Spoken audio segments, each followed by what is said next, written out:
Watch more programs like this on cable and stream with PCN Select. Subscribe at PCNTV.com.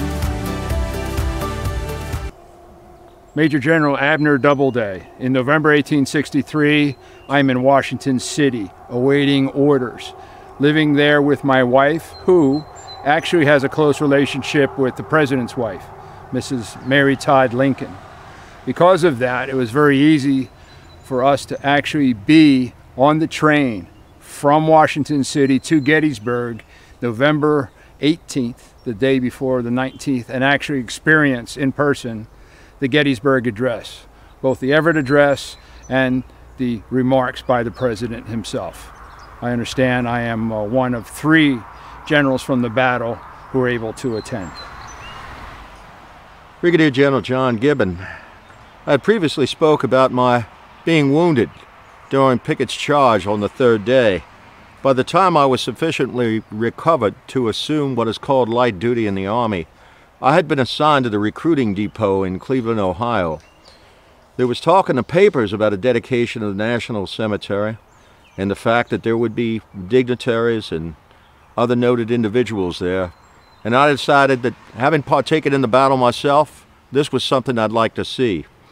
I took the train to Harrisburg and was there reunited with my aide, Lieutenant Frank Haskell. The 2 of us went down to Gettysburg. We commenced to sit down, take our seats, and listen to Mr. Everett speak. I'll tell you, if ever there was a man that was in love with the sound of his own voice, it was Mr. Everett. We left.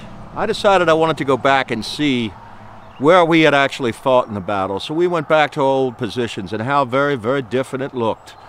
The few people that came with us were asking me all kinds of questions about what happened and who engaged where, most of which I had to defer to Lieutenant Haskell, because he was there throughout the duration of the attack, whereas my presence was cut short just at its pinnacle. We got back in time, though, to hear the President speak, and I'll never forget the words that he had to say.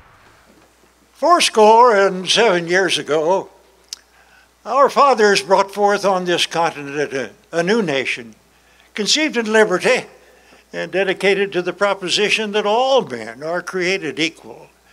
Now, we are engaged in a great civil war, testing whether that nation, or any nation, so conceived and so dedicated can long endure. We are met on a great battlefield of that war.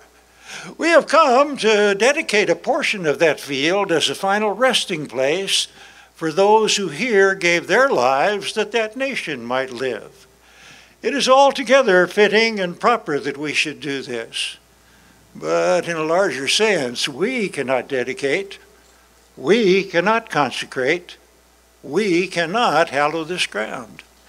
The brave men, living and dead, who struggled here, have consecrated it far above our poor power to add or detract.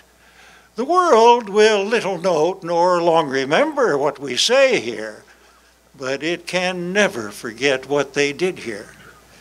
It is for us, the living, rather, to be dedicated here to the unfinished work which they who fought here have thus far so nobly advanced.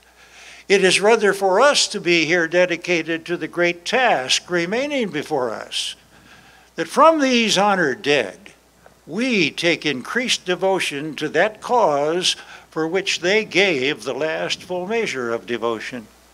That we here highly resolve that these dead shall not have died in vain, that this nation, under God, shall have a new birth of freedom, and the government of the people, by the people, for the people, shall not perish from the earth.